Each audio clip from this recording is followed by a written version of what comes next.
Ngayon, mga kaibigan, ikaw ba, Peter, may visa? US? Wala eh. Bisyo, meron ako. US bisyo? Wala akong bisyo eh. Ako ba, hindi ako nagkaroon yan sa buong buhay ko. Pero pwede ka naman kumuha eh. Pwede naman. Hindi ka pa naman sumubok eh. Oo. Di ba? Ano ba ang problema ron? Hindi, Ba't mo kasi naitanong maraming yan? nawalan ng visa ngayon. Bakit at hindi naman? bibigyan ng visa Bakit? sa US. Dahil nga dito sa ipinasa na ng pagkatapos mapirmahan ni President Donald Trump yung budget para sa 2020 ng Estados Unidos, Oo. nilagdaan na eh. Oo. Kasama pala doon yung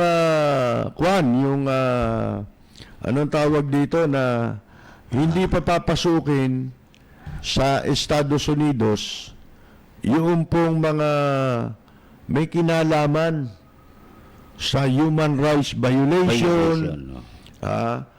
Tinukoy pa nga doon yung kay Dilimang kaso eh, Oo.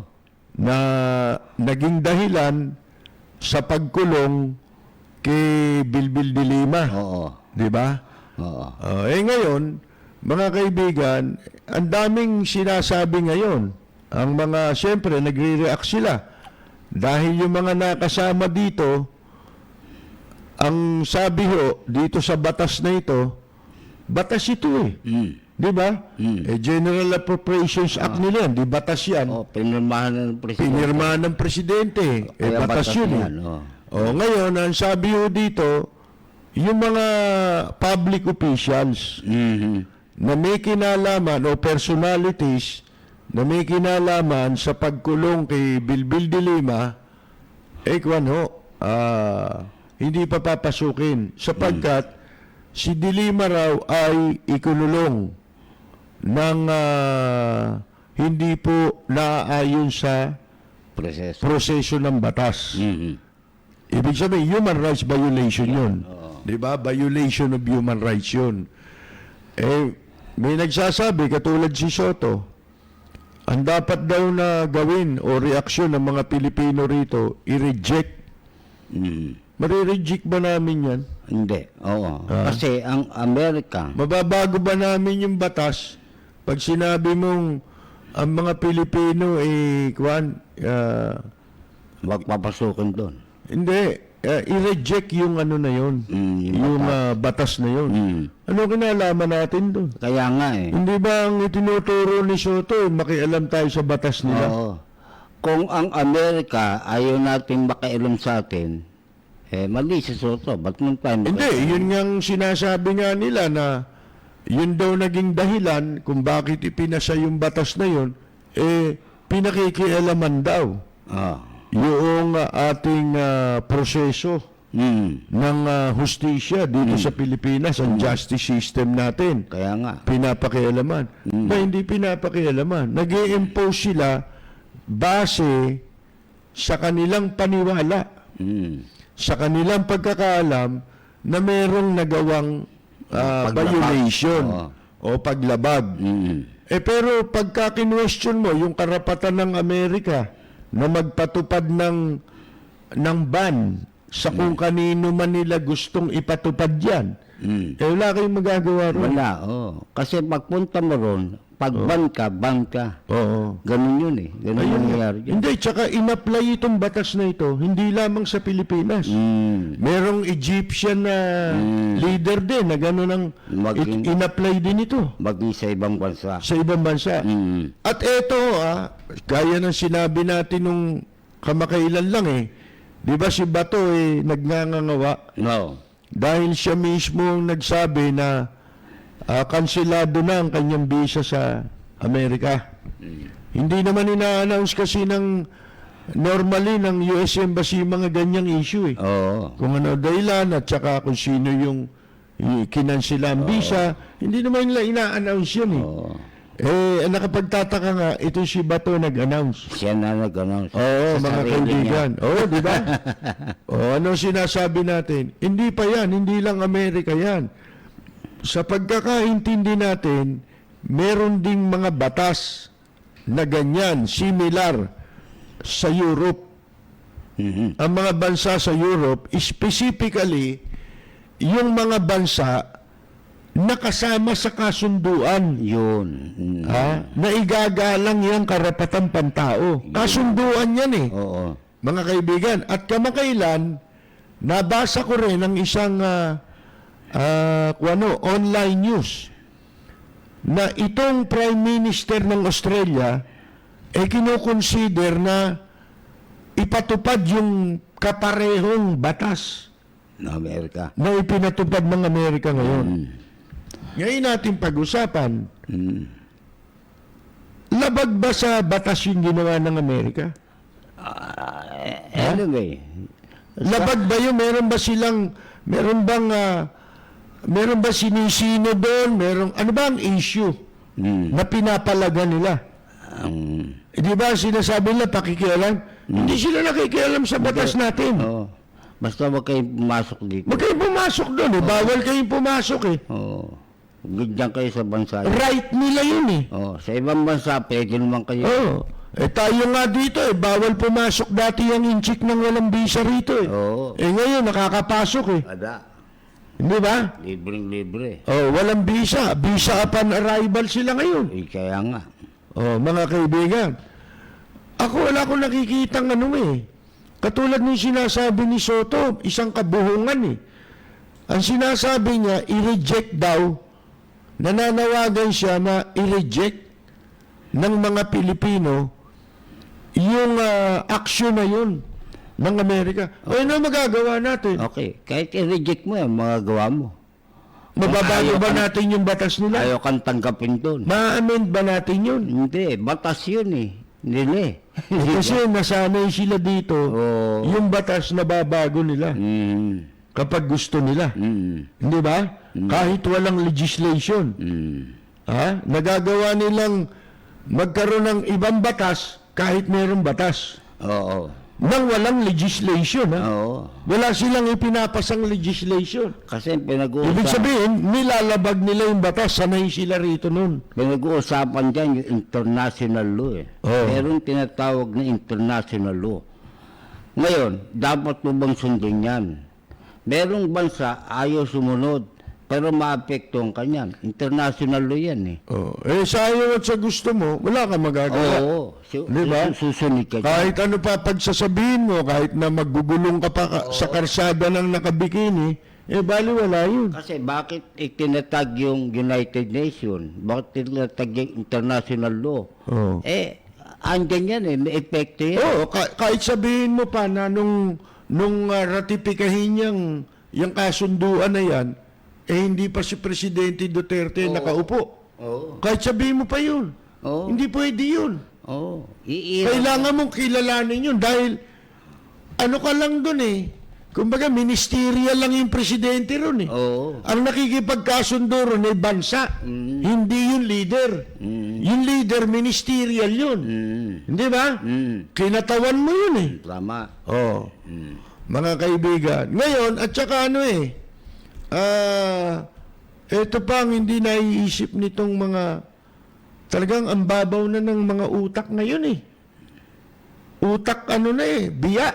Itong sila Soto. Yan. Sabi nga ni Peter kanina, yung Senado, para sa mga tanga yan eh. Naniniwala ako mga kaibigan eh.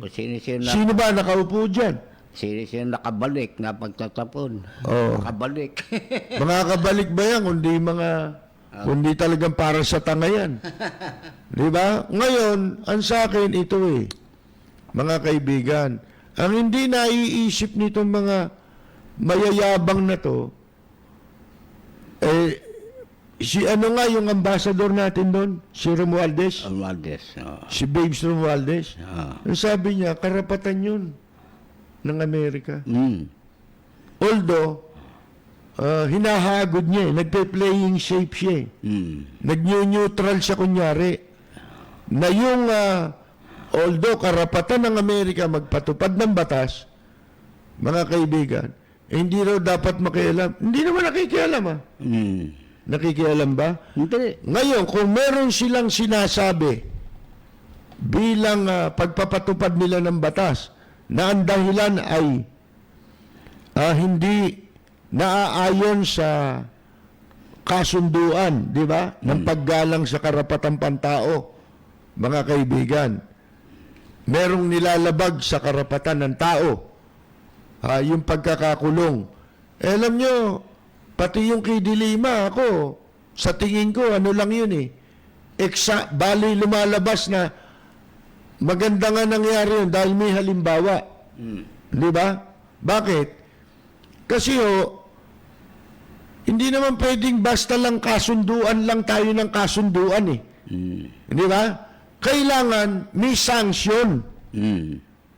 Doon sa mga hindi susunod Pag lumabag ka, sa kasunduan. Pag nilabag mo yung kasunduan, ano magiging penalty sa iyo? yan. Di ba? Pagka lumabag, aalis ka na doon sa organisasyon after the fact. Di ba? Gagawin mo yun after the fact. Ganyan na nangyayari dyan. Mga kaibigan, ano ibig sabihin nun pag after the fact? Iniiwasan mo. Ha? Yung pagkilala doon sa isang kasunduan. Sana, before the fact, ang ginawa ninyo. Hindi ba? Ako mga kaibigan ang hinahanap kasi ng Estados Unidos doon, hindi sila pwedeng hindi makialam Kasi, ang issue is human rights violation. Hindi lang naman yung kay Dilima. Marami pa yan. Pati yung extrajudicial killing, Di ba? Ang daming issue dyan Ngayon, ang sinasabi ng pamunuan natin, baliwala yan, kung wala ng effect yan sa mga batas natin. Sa amin, wala yun. Kasi hindi kami apektado ng ban sa visa. Kayo, apektado kayo. Di ba? At saka masama niyan, parang alam ng Amerika na itong mga naban, merong mga kasama dito na merong mga property Yun, ang o tinatagong deposito sa Amerika. Ayan ang masama dyan. Napakahigpit ng batas doon. Pagdating sa Riculo, sinasabing batas dyan na nagtatago ka ng kayamanan dyan na labag. No? Dyan tatamaan sila Kaya umaangal tong mga ito. Umaangal, no? Kunyari, hindi sila apektado. Di ba? Ganyan yan. Pero ang totoo ay apektado sila. Di ba? Mga kaibigan. Ngayon, ang Amerika, masyadong demokrasya yan Kaya nga nagpapapasok ng mga dayuhan yan, mga immigrant, para maniraan sa kanila. Pero may karapatan din sila kung maglulog sila sa pagpapasok na maghigpit. Di ba? Ayun, practical Karapatan din natin yun yung ginawa nila, meron din tayo karapatan Di ba? Pareho lang Meron naman nagpo-propose. Iban din daw natin yun. Nako, Diyos ko. Ano ibaba? Kaya niyo ba yun? Ano epekto nun sa kanila? Ganun, Yun ang walang epekto kahit na iban mo yung tao rito. Tandaan Walang epekto natin, yun. si President Trump, sa kasalukuyan, problemado yan. Mai-impeach yan. Yun ang sinasabi ko. Sa Amerika, ito tandaan nyo, ito lumalabas na yung katotohanan na sinasabi natin. Sa Amerika, walang presidente. Wala dyan. Iba dyan. Kung sabihin presidente ka, panahon ni Marcos, sino presidente? Ronald Reagan. Okay. Kamukha ni Trump yan, Republican. Ano si Ronald Reagan? Kaibigan ni Marcos yun Believe kay Marcos yun. Di ba nga? Kaya nga makikita ninyo yung arrival ni Presidente Marcos sa White House, yung state visit niya. Pati kanyon pinasabog. Lahat ng kanyon pinasabog sa White House, sa labas ng White House. Pumuputok lahat, sumasabog lahat. Mga kaibigan. Pero ano nangyari?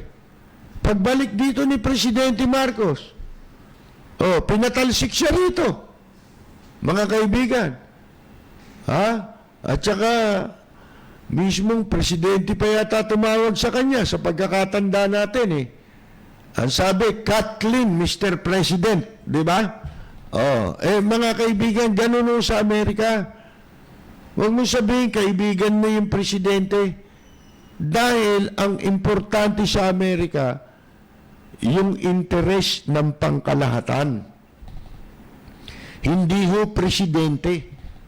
Kaya baliwala doon yung pakikipagkaibigan ng sino mang leader ng bansa. Tignan ninyo, sa Amerika, mga kaibigan, ibang-iba.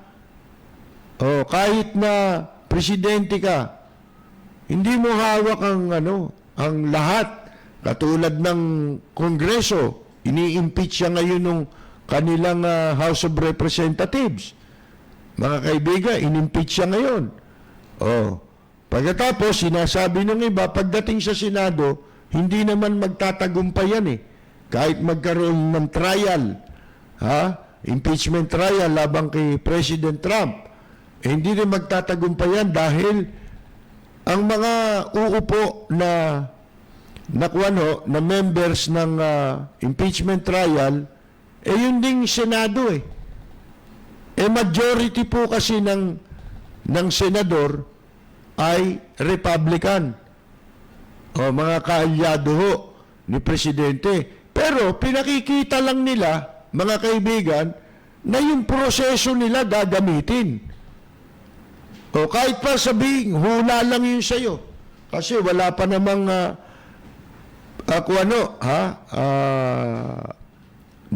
hindi pa naman ginaganap yung trial labang kay Trump. Yun sa'yo, presumption pa lang yun na imposibleng mapatalsik sa pwesto si President Donald Trump dahil majority ng Senado kakampi niya. Hindi mo masasabi yun. Presumption lang yung iyo. Di ba? Kasi wala pa yung proseso eh. Hindi pa sinasabi kung ano yung mga kasalanan niya. Di ba? Diyan uusigin ka eh. Ang liliti sa kanya yung Senado, yung Kongreso ang magsisilbing mga prosecutor. Hindi ba? Yun ang prosecution eh. Tsaka sa Congress, ang mga Republikano hindi kumampi sa kanya eh. Kaya na-impeach iakit sa Senado. Kasi dominated naman talaga ang House of Representatives ng mga ng Democrats.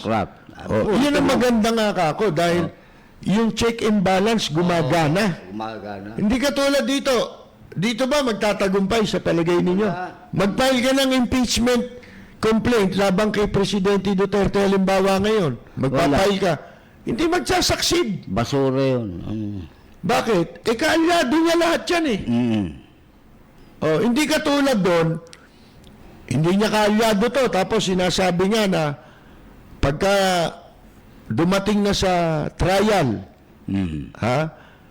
malamang maabsuelto rin si Trump sapagkat dominated naman yun ng mga Republican. Presumption yun. Mga kaibigan. Pero ang pinaka-importante dapat makita natin doon, pinagagana nila yung proseso kasi yun ang nasa batas eh. Nakita ninyo? Batas yung impeachment, kahit dito batas yun eh. Pero dito ba gagana yan? Yan ang tanong ko sa inyo. Hindi gagana yung nakasulat lang sa batas yun. Pero hindi maisa sa katuparan yun. Hindi nakasulat sa bulsa nila yan. Hindi katulad sa Amerika, kahit sabihin mong kay dominated to, kay hindi ito dominated. Once na-impeach ka, isa lang yan sa mga proseso. Di ba? Na-impeach ka, gamitin natin itong proseso. Dumaan ka ngayon sa proseso. Kasi nung panahon ni Kaya ma-acquit ka, kaya mahatulang ka, daan natin sa proseso yan. Nangyari yan kay Nixon. Dominante ng Republika ng Kongreso, Senado, Republican siya, pero na-impeach siya. Dahil doon sa kasalanan niya. Ito ngayon ang pinangangambahan dito kay Trump. Pero eventually, si Nixon naman, nag-resign. nag-resign at hindi lang yun, hindi na siya kinasuhan. Hindi na. Kasi nag-resign na siya. Oh. Alam niya, ma-impeach niya. Kasi yung vice president, kaalyado niya rin yun. Oo. Parang sabi ko nga, hindi na may mga bagay kasi na hindi na ginagawa at sinasabi sa publiko. Yan, oo. Ikaw na lang ang bahalang magbasa. Oo. Di ba? Katulad nun. Nag-usap yun. Sabi Nag-usap nung na. vice president, dahil nag-resign ka, o kaya si Nixon, it's the other way around. Si Nixon naman na nagsabi na, mag-resign na ako para umupo ka. Ngayon, huwag mo na akong gipitin. Oo. Di ba? Nangako naman to, absuelto kita. May mga bagay na gano'n na hindi na kailangang sabihin sa publiko. Yun. Bahala ka magbasa. Hindi ka tulad dito, mga kaibigan, nakikita na, sinasabi na, di pa rin mabasa. Parang kahirap. Dumami bobo ngayon Nagmamarunong, ang dami ngayon. Ang dami. Mga kaibigan, huwag nating masyadong pangunahan muna, kahit na yung mga nasa Amerika. Kasi yun ang sinasabi natin sa Amerika. Walang presidente, presidente ka, ibinoto ka dyan. Gampanan mo, tungkulin mo. Yun ang trabaho mo. Once na... Pero impluwensyahan mo. Katulad niyan, impluwensya, ano gusto nyo? Baguhin nila yun dahil sa sinasabi ninyo. Magbago sila ng batas nila. Pakikinggan kayo. Paano yung paninindigan nila? Paano sila naging Amerika? Oo. Diba? Kung kayo, matagal na laos yung Amerika kung kayo susundin. Itong bansa nga natin, kaya hindi umunlad dito. Di ba? Dahil gusto nyo, pabor lahat sa atin ang gagawin. Hindi pwede yun. Na dahil sa kagusto mo, tapos mumurahin mo yung mga Amerikano, yung mga nagpatupad ng ban. Wala kang magagawa. Sa kanila lang naman Oo. Hindi sinabi ng Amerika, sa Mexico, hindi rin kayo pwede Sa Canada. Hindi, sa kanila lang. Hindi ba, ano yun, realistic? Hindi, tsaka maliwanag yung mga lumalabag sa Human karapatang pantao, tao. sa human rights. Sino apektado ron? Di yung alam nila, alam mo yung sugat, Oo. pag may nasaling mo, masakit yun. Maganda intensyon nung ban, nung batas. Oo. No? Kasi yung ibang mga meron tendency na lumabag sa karapatang pantao. Marami yan. Medyo medyo magiging deterrent yan. Oo, sa paglabag sa karapatang pantao. Teka. Ngayon, may sanction na. Dati, kwentuhan lang to. Mabuti. Dati, kasunduan lang. Oo. Igagalang natin ang karapatang pantao, pero walang parusa Ito, meron na ngayon. Mabuti ka sa Amerika lang. Maraming kaalyado Amerika. Hindi, meron na rin pinatutupad ang Europe. Na ganun. Yung Canada. At sabi ko nga nabasa ko yung kamakailan lang. Canada, meron na rin. Tama ka. Si Trudeau. At saka yung Australia. Balak nila na kopyahin na rin yun. Para maipatupad. Ganun din. Ganun din version. Di ba? Hindi. Pabor yan. Ang tinitignan lang nila kasi, yung mga apektado rito paano kung ikaw ang maging biktima ng human rights? Yun.